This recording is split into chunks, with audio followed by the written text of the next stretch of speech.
Me llamo Kim Min, y cada vez que pronuncio mi nombre, recuerdo con gratitud que estoy vivo, por la pura gracia de Dios. ¿Alguna vez has sentido la muerte tan cerca, como si te susurrara al oído mientras rezas en silencio? Viví esto durante 2190 días, preso en los campos de trabajo de Corea del Norte, un lugar donde el régimen más hermético del mundo esconde sus secretos más oscuros. Esta no es una historia inventada, es mi verdad, un testimonio de cómo la luz de Cristo puede atravesar incluso el infierno que Kim Jong-un creó para quienes se atreven a creer en algo más grande. Mi viaje comenzó en las gélidas montañas de la provincia de Ryanggang, donde el viento cortante sopla desde Siberia y se mezcla con oraciones prohibidas susurradas en secreto. Nací en 1983 en un modesto pueblo cerca de Hyesan, en una familia que guardaba un peligroso secreto. Éramos cristianos, la tercera generación creyente, descendientes de un abuelo, Park Sun-il, quien formó parte de la próspera comunidad cristiana de Pyongyang antes de que el régimen transformara la ciudad en un símbolo de culto a la personalidad. La fe en Dios era como una llama pequeña pero resistente, transmitida de generación en generación, siempre oculta a la mirada vigilante de los Bowibu, la temida policía secreta. Mi padre, Kim Jong-ho, trabajaba oficialmente en una fábrica de máquinas, pero su verdadera misión era proteger nuestra tradición espiritual, algo que el gobierno llevaba décadas intentando extinguir. En las noches más frías, cuando el viento soplaba en nuestra sencilla casa, nos reunía a mi madre, a mis hermanos y a mí para contarnos historias de un Dios que nos amó tanto, que envió a su único hijo a morir por nosotros. Aquí, dijo, mirando con recelo por las ventanas, adoramos a los Kim como dioses, pero hay un solo Dios verdadero, y ningún régimen puede borrar esa verdad del corazón de quienes deciden creer en él. Estas palabras, pronunciadas casi en secreto, me impactaron tanto como los retratos obligatorios de los líderes del régimen que colgaban en nuestras paredes.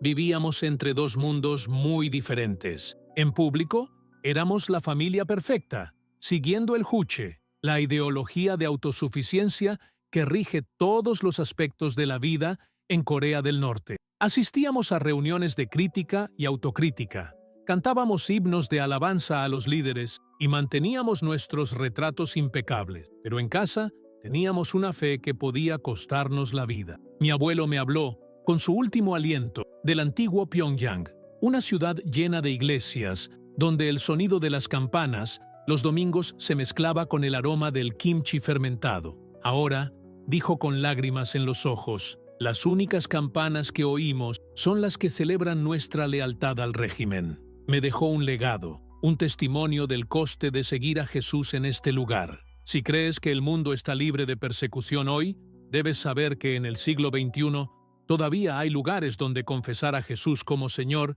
es como firmar tu propia sentencia de muerte. Pero es precisamente en estos lugares donde la fe brilla con más fuerza, como estrellas que solo aparecen en la noche más oscura. En Corea del Norte, la fe vive en susurros y sombra. En nuestra casa, cerca de Hyesan, cada noche era una danza cautelosa de cautela y esperanza. Mi padre organizaba cuidadosamente nuestros servicios religiosos familiares. Primero, comprobaba 3 veces que las gruesas cortinas estuvieran bien cerradas. Luego, encendía la radio estatal al mínimo volumen. Todos debían tener una radio en casa para escuchar la propaganda del régimen. Para nosotros, servía para ocultar nuestros susurros de oración. El Dios verdadero, nos decía mi padre, mientras nos reuníamos en el rincón más alejado de la casa.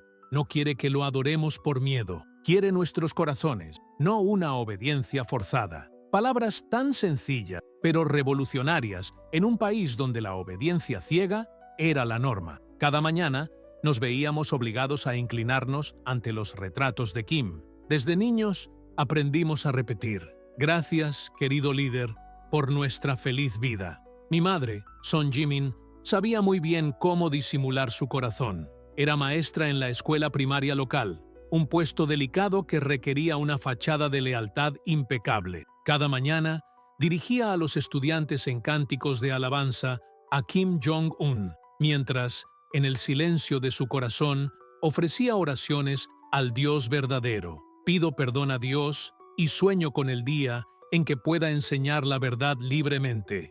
Me confesó una vez con lágrimas en los ojos. Nuestra Biblia era nuestro tesoro más preciado y también el más peligroso. Solo teníamos una copia física, porque cualquier otra podría condenarnos. Pero mi padre, quien había aprendido la palabra de Dios de su propio padre en las iglesias de Pyongyang antes de la guerra, memorizaba capítulos enteros. Cada noche nos enseñaba estos versículos gota a gota, como agua en el desierto de nuestras almas resecas. Mi hermana mayor, Minseo, tenía un don increíble para memorizar las escrituras. A los 12 años ya se sabía el Evangelio de Juan de memoria. Mi hermana menor, Sain, con solo 6 años, comprendió que nuestras reuniones nocturnas debían mantenerse en secreto. Si alguien preguntaba, decíamos que orábamos por el querido líder antes de dormir. Vivir así era una constante cautela. En la escuela tenía que llevar 2 vidas, la Mina Kim pública,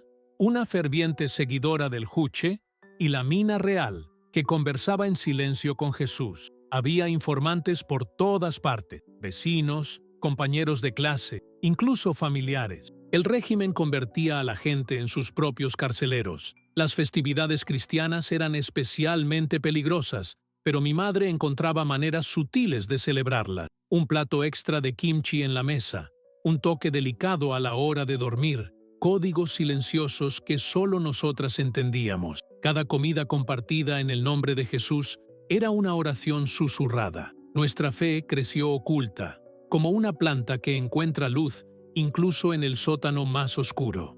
Aprendimos que la iglesia no necesita paredes ni campanas. Vive en el corazón de quienes creen, incluso rodeados de imágenes de dioses falsos. Pero la oscuridad a nuestro alrededor solo se hizo más densa. El régimen, como una bestia voraz, olfateaba cualquier señal de lealtad que no fuera hacia los Kim. En un país donde los muros oyen y las sombras ven, guardar un secreto para siempre es casi imposible. Todo se desmoronó en una gélida mañana de febrero de 2003. El viento cortante que soplaba desde las montañas Ryanggang parecía anunciar que nuestra tragedia estaba a punto de comenzar.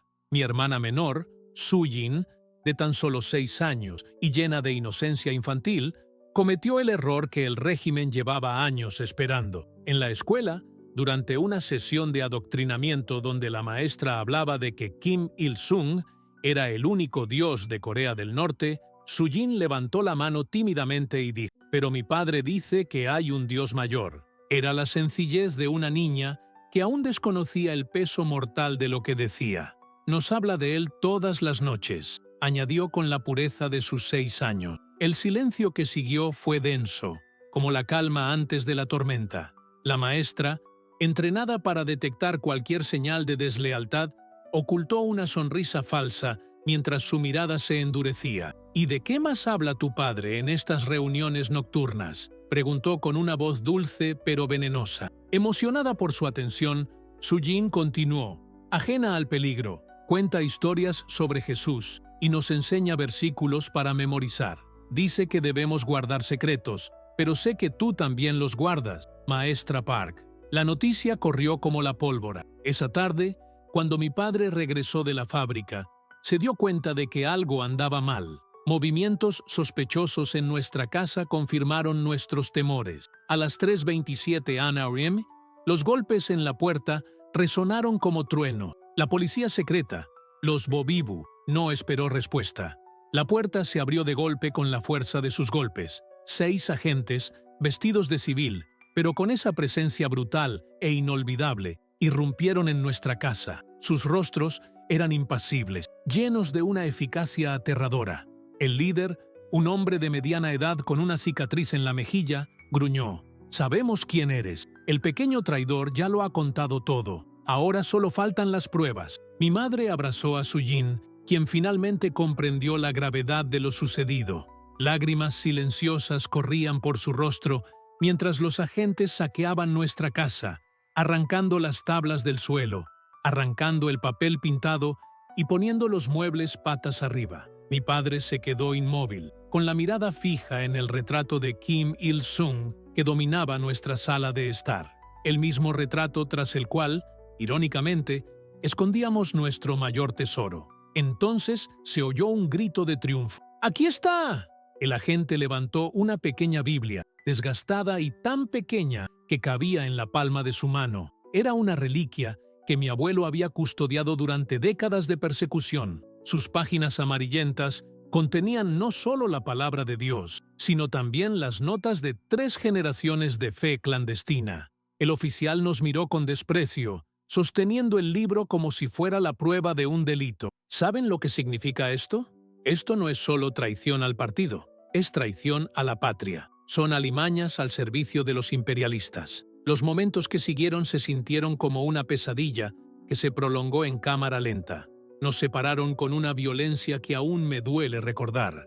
Esposaron a mi padre allí mismo, frente a nosotros, y lo golpearon brutalmente. Su sangre manchó el suelo que mi madre había limpiado esa mañana, un cruel recordatorio de cómo todo había cambiado. Mi madre intentó proteger a Su Jin de la brutalidad, pero los agentes la arrancaron de sus brazos con fuerza. A Minseo y a mí nos empujaron contra la pared, obligados a presenciar cómo nuestra familia era destruida ante nuestros ojos. Su hija nos hizo un favor. Se burló uno de los agentes, empujándonos hacia la camioneta negra que esperaba afuera. Los niños son los mejores informantes. Sus corazones aún no están completamente corrompidos por las mentiras extranjeras. Al amanecer nos encontró esposados, cada uno siendo llevado a un centro de detención diferente. Mientras la camioneta avanzaba a toda velocidad por las calles vacías de Hyesan, eché un último vistazo a nuestra casa, ahora con las ventanas y puertas rotas. Un silencio denso que hablaba del precio de la fe en el reino de Kim. Hermano, hermana, escúchenme. Hay momentos en la vida en que la fe deja de ser solo palabras susurradas en la oscuridad. Se convierte en un ancla, el único hilo que mantiene unida el alma cuando todo a su alrededor se derrumba. Ese amanecer de febrero marcó el inicio de nuestro descenso al infierno que el régimen reservaba para quienes se atreven a creer en un poder superior al suyo. El campo 15, conocido como Yodok por los pocos supervivientes, se extiende como una sombra amenazante por las montañas de la provincia de Hamgyong del sur. Tras semanas de brutales interrogatorios en las celdas de la Unidad 27 en Hyesan, nos llevaron a lo que el régimen llama un centro de reeducación. El viaje en el camión duró lo que parecieron horas interminables, subiendo y bajando por caminos de montaña, mientras el frío se colaba por cada resquicio del vehículo.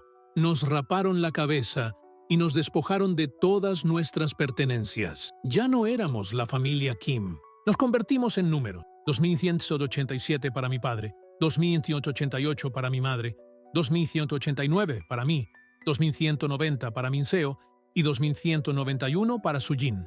El régimen quería borrarnos, pero en el fondo seguíamos siendo hijos de Dios, aunque cada día en Yodok pusiera a prueba esa verdad hasta el límite. Bienvenidos a su nuevo hogar, dijo un guardia con desdén mientras nos empujaba a través de las puertas electrificadas. Aquí aprenderán lo que significa amar de verdad a su querido líder. Las alambradas se alzaban contra el cielo gris como garras retorcidas, mientras las torres de vigilancia nos observaban como depredadores. El olor fue el primer golpe real, una mezcla insoportable de excremento, muerte y desesperación. El proceso de admisión parecía diseñado para destruir cualquier vestigio de dignidad. Nos desnudaron, nos rociaron con un desinfectante que nos quemó la piel y nos entregaron uniformes andrajosos que apenas nos protegían del frío brutal de la montaña. En Yodok, las familias solían estar separadas, pero por alguna razón, quizás una cruel ironía del régimen, nos mantenían juntos en la misma sección, para que vean cómo la fe destruye a quienes aman, explicó el comandante, el capitán Park, un hombre cuya sonrisa, la comida, si es que así se le podía llamar, consistía en un trozo de maíz molido de unos 150 gramos, acompañado de una sopa aguada de colposporum. Era poca, pero suficiente para mantener nuestros cuerpos cansados en funcionamiento, aunque nunca completamente nutridos. Los guardias nos recordaban, día tras día, que éramos enemigos del pueblo y que debíamos agradecer la generosidad del partido, que nos permitía expiar nuestros crímenes mediante el trabajo. Mi padre, incluso con el cuerpo marcado por las palizas y debilitado por el hambre, conservaba una dignidad que irritaba a los guardias. Mientras cavábamos en la tierra helada bajo el frío cortante, nos susurraba: recuerden, podrán aprisionar nuestros cuerpos, pero nuestras almas son libres en Cristo. Cada palabra era un riesgo. Cualquier mención de la fe podía ser castigada brutalmente. La muerte siempre estaba presente allí, junto a nosotros. Cada semana, varios prisioneros caían víctimas del agotamiento, enfermedades o accidentes en las minas. Sus cuerpos eran quemados en el incinerador del campo y las cenizas se usaban como fertilizante para los campos de maíz, para que, incluso muertos, siguieran sirviendo al régimen. Vi a mi padre consumirse poco a poco, su cuerpo debilitándose bajo el peso del trabajo y el hambre, pero por dentro, su fe ardía como una llama inextinguible, algo que ningún guardián podía extinguir. Las noches eran las más duras. Acurrucadas en el frío suelo de cemento de la celda, luchábamos contra el intenso frío que invadía cada rincón. Sujin, aún cargando con la culpa de haber causado nuestro encarcelamiento, dormía en silencio. Mi madre la mecía, susurrándole palabras de consuelo. No fue tu culpa, pequeña. Dios usa incluso nuestro mayor dolor para revelar su gloria. El régimen impuso un cruel sistema de autoculpa. Cada mañana nos obligaban a arrodillarnos ante los retratos de Kim Il-sung y Kim Jong-il, confesando nuestros presuntos crímenes y jurando lealtad eterna al partido. Para muchos, esto era una tortura psicológica que destruía el espíritu. Para nosotros, paradójicamente, se convirtió en un momento de verdadera confesión ante Dios. Fue durante una de estas sesiones que experimenté algo que jamás olvidaré.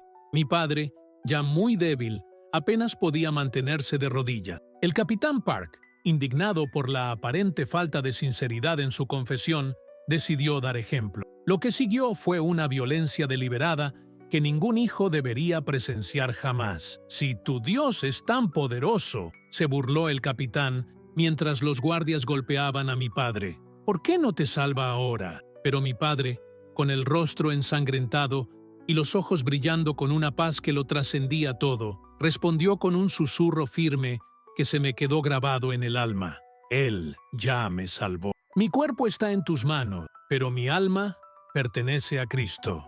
Hermano que me escuchas, hay momentos en la vida en que la fe no se prueba con palabras grandilocuentes, sino con la fuerza de permanecer firme cuando todo en ti grita por rendirte. En Yodok aprendemos que la verdadera adoración no depende de iglesias ni rituales. Puede surgir en el lugar más oscuro de la tierra, cuando un corazón roto se aferra a la verdad que ninguna tortura puede arrebatar. El invierno de 2003 en Yodok fue particularmente cruel. El gélido viento de la montaña penetraba por cada resquicio de nuestra celda, y la nieve se acumulaba en capas que hacían aún más peligroso el trabajo en las minas. Mi padre, tras meses de trabajos forzados, desnutrición y palizas constantes, apenas era la sombra del hombre fuerte que una vez fue. Sin embargo, su espíritu permaneció inquebrantable, y fue esta silenciosa resiliencia la que más enfureció al capitán Park. Una mañana particularmente fría, mientras nos preparábamos para la inspección matutina, mi padre se desplomó en la nieve. Su cuerpo, exhausto por el trabajo incesante y las noches sin dormir, finalmente había llegado a su límite. Pero en lugar de dejarlo descansar, los guardias lo arrastraron a los retratos de Kim para su sesión diaria de autoculpa. «¡Levántate, gusano cristiano!», gritó el capitán Park, pateando a mi padre en las costillas. «Muéstranos cómo tu Dios te da fuerza». Mi padre intentó incorporarse, aferrándose al suelo frío con las manos temblorosas. Movía los labios en una oración silenciosa mientras luchaba por mantenerse consciente. «Si renuncias a tu Dios ahora mismo», ofreció el capitán con una sonrisa cruel, «te dejaré ver a un médico. Es una oferta. Generoso, ¿no crees?». El silencio que siguió fue ensordecedor. Mi padre, con un hilillo de sangre corriéndole por la barbilla, levantó la vista. Sus ojos, hundidos en un rostro contorsionado por el dolor, brillaban con una luz que ninguna tortura podría apagar jamás. «Mi vida está en manos de Dios», susurró con voz ronca pero firme. «Y si decide llamarme hoy, moriré sabiendo que ni siquiera el yodo podrá separarnos de su amor». La furia del capitán Park estalló con renovada violencia. Ordenó que llevaran a mi padre a la sala de reflexión, una celda de aislamiento tan pequeña que el prisionero no podía ni sentarse ni acostarse. Mientras los guardias se lo llevaban, mi padre encontró la fuerza para volverse hacia nosotros. «Minjae», gritó con la poca voz que le quedaba, «cuiden de su madre y sus hermanas. Y recuerden, nuestro verdadero hogar no está en esta tierra». Estas fueron sus últimas palabras. Durante 3 días, el frío implacable y la posición forzada en esa celda hicieron su trabajo. Cuando los guardias finalmente abrieron la puerta, mi padre ya se había ido a estar con el Señor. Su cuerpo, congelado en posición de oración, testificaba que había muerto como había vivido, fiel hasta el final. El capitán Park no nos permitió despedirnos. «Los traidores no merecen ceremonia», decretó, ordenando que llevaran el cuerpo al incinerador. El humo que salía de aquella chimenea aquella tarde llevaba las cenizas de un mártir, un padre, un hombre que eligió la muerte antes que negar a su Salvador. Esa noche, en nuestra celda, mi madre nos abrazó fuerte. Sus lágrimas silenciosas se mezclaron con las nuestras mientras susurraba: «Tu muerte no fue en vano. Cada grano de estas cenizas es una semilla que Dios usará para su gloria». Su Jin, con una madurez que superaba sus 6 años, dejó de llorar con culpa. En lugar de sucumbir al dolor, Soin comenzó a memorizar los versículos que nuestro padre nos había enseñado con tanta paciencia, decidido a preservar la herencia espiritual que nos dejó. Minseo, siempre el más fuerte emocionalmente de nosotros, asumió el rol de apoyo para nuestra madre, quien luchaba a diario por no derrumbarse ante todo. A los 20 años, sentí un gran peso sobre mis hombros. Las últimas palabras de mi padre resonaron en mi mente: «Cuida de tu madre y de tus hermanas». En ese momento, hice un pacto silencioso con Dios. Su muerte no sería un fin en vano. Su testimonio de fe inquebrantable sería la fuerza que nos sostendría ante cualquier tormenta. Hermano que me escuchas, hay muertes que parecen victorias para el enemigo, pero Dios las transforma en poderosos testimonios de su gracia. La partida de mi padre en aquella fría celda de Yodok se convirtió en la semilla de una fe aún más profunda en cada uno de nosotros. Su último aliento fue un grito de victoria, un mensaje que el régimen nunca entendió. A partir de ese momento, todo cambió. El capitán Park, furioso por no haber doblegado el ánimo de mi padre, volvió su atención hacia nosotros con renovada crueldad. «Veamos si los descendientes del mártir son tan valientes como él», decía amenazante durante sus inspecciones diarias. Su fría mirada nos observaba como depredadores a su presa. Nos cargaron con el trabajo más pesado. Mi madre, con las manos callosas y agrietadas hasta el punto de sangrar, fue enviada a las minas de carbón más peligrosas. Minseo y yo desafiábamos el sol abrasador del trigal durante el día y el frío glacial de la montaña por la noche. Incluso la pequeña Soin, a pesar de su corta edad, se vio obligada a recolectar hierbas en las empinadas laderas, con los dedos congelados apenas sensibles. Pero fue en este sufrimiento que descubrimos algo sorprendente: una red invisible de fe que el régimen no pudo destruir. Entre los presos había otros que, como nosotros, mantenían viva la llama de la esperanza.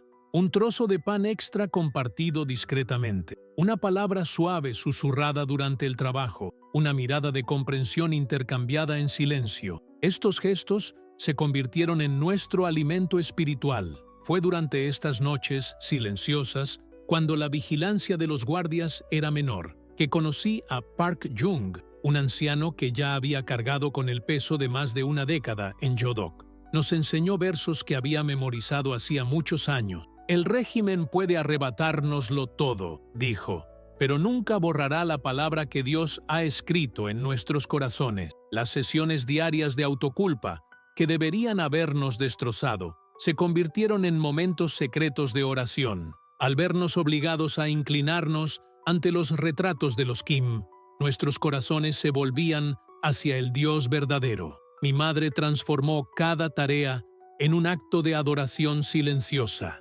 Cada piedra que cargábamos era, para nosotros, un sacrificio de alabanza. La muerte acechaba. Cada semana, amigos desaparecían, arrebatados por el agotamiento, la enfermedad o accidentes mineros. El humo que salía del incinerador era un cruel recordatorio de la fragilidad de la vida. Sin embargo, en medio de la oscuridad sofocante, florecían pequeños destellos de esperanza, como flores tenaces que brotan entre las grietas del hormigón. Recuerdo que un día, mientras recogía hierbas, encontré una pequeña cruz tallada en una piedra. Era una señal silenciosa dejada por otros hermanos y hermanas que habían pasado por aquí antes que nosotros, un faro de fe y valentía, la promesa de que no estábamos solos. Esa pequeña cruz tallada en la piedra se convirtió en mi tesoro más preciado. La mantuve oculta, sabiendo que si los guardias la encontraban, el castigo sería severo. Mi nombre, Jin, quien hasta entonces había cargado con la culpa de nuestro encarcelamiento, comenzó a sorprender a todos con una fuerza que parecía provenir de otro lugar. Una noche fría, mientras nos acurrucábamos para protegernos del frío, oí su suave voz susurrar: «Padre tenía razón. Dios está aquí con nosotros, incluso en Hodok». Sus palabras, pronunciadas con la pura inocencia de un niño y la serena sabiduría de quien ya había experimentado un gran dolor, fueron como un bálsamo que renovó nuestras fuerzas. Los guardias, por mucho que lo intentaron, nunca entendieron por qué no podían doblegarnos. Aumentaron los castigos, redujeron nuestras raciones de comida y nos sometieron a humillaciones aparentemente interminables. Pero con cada golpe, la fe que nuestro Padre sembró con su muerte se afianzó en nuestros corazones. Hermano que me escucha, hay lugares en este mundo donde la fe no se mide por la asistencia a la iglesia, ni por la lectura diaria de la Biblia, sino por la capacidad de mantener la esperanza incluso cuando todo parece perdido. En Hodok, aprendemos que la verdadera adoración ocurre en el silencio del sufrimiento, donde los corazones rotos se unen en una comunión que trasciende las paredes y los bancos de la iglesia. Decidir escapar de Hodok no fue algo que hicimos por impulso. Cada intento fallido terminaba en castigos brutales y ejecuciones públicas destinadas a extinguir cualquier atisbo de esperanza. Pero tras 2 años de tormento, surgió algo inesperado. Una oportunidad que parecía un regalo de Dios. Un nuevo guardia, Cho Min-sung, empezó a mostrar sutiles muestras de compasión. Pequeños gestos, casi invisibles. Una ración extra de comida servida discretamente. Una advertencia susurrada de inspecciones sorpresa. Un momento extra de descanso durante el trabajo. Con el tiempo, supimos que la abuela de Cho había sido cristiana antes de la guerra, y nuestra fe pareció despertar en él recuerdos olvidados. El mes que viene habrá un cambio en la rotación de guardia, nos confesó una noche, mientras fingía revisar nuestra celda. La parte este del perímetro estará menos vigilada durante 3 noches. Sus palabras, pronunciadas con aparente calma, cargaban con el peso de nuestra esperanza. Sabíamos que la planificación tenía que ser perfecta. Durante semanas, mi madre y yo observamos los movimientos de los guardias, memorizando sus rutinas. Minseo, con su memoria de hierro, creó un mapa mental de los puntos ciegos entre las torres de vigilancia. Incluso Soin se unió a la misión, usando su inocencia infantil para recopilar información mientras jugaba cerca de las vallas. El mayor obstáculo, sin embargo, era la frágil salud de mi madre. 2 años de trabajo agotador en las minas le habían destrozado los pulmones. Cada respiración era una batalla para ella. «Deberías irte sin mí», intentó sugerir una noche, pero no la dejamos. «Nos iremos juntos o no nos iremos», dije con firmeza, recordando la promesa que le había hecho a nuestro padre. Finalmente llegó la noche de la huida, bajo la protección de la luna nueva, que sumió el campamento en una oscuridad casi total.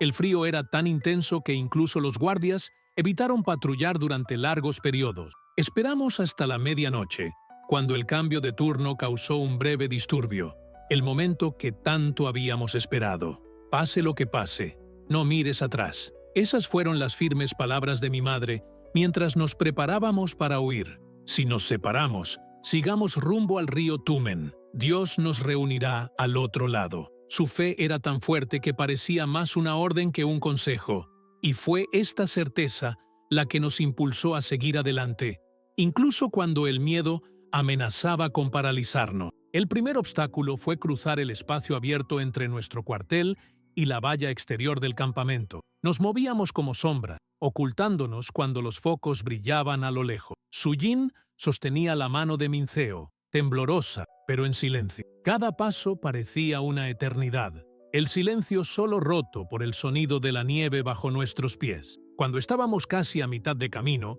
ocurrió lo que más temíamos. Los perros empezaron a ladrar, rompiendo el silencio de la noche como una alarma aterradora. Casi me da un vuelco el corazón. Pensé que todo había terminado, pero entonces, milagrosamente, una bandada de aves nocturnas alzó el vuelo con un ruido repentino, distrayendo a los perros y confundiendo a los guardias. «Un milagro», susurró mi madre, y en ese momento nadie pudo convencerme de lo contrario. Llegar a la valla fue solo el principio. Los cables electrificados que rodeaban el campamento significaban una muerte segura si los tocábamos. Pero el guardia Cho, quien había mostrado compasión, cumplió su promesa. La luz en esa zona estaba cortada. Con mantas que habíamos guardado en secreto, logramos construir un refugio improvisado para trepar por el alambre de púas. El sonido de la tela rasgándose al trepar parecía ensordecedor en el silencio de la noche. La sangre de nuestras manos heridas manchaba la nieve, dejando un rastro que rezábamos que nadie viera. Estábamos casi libres.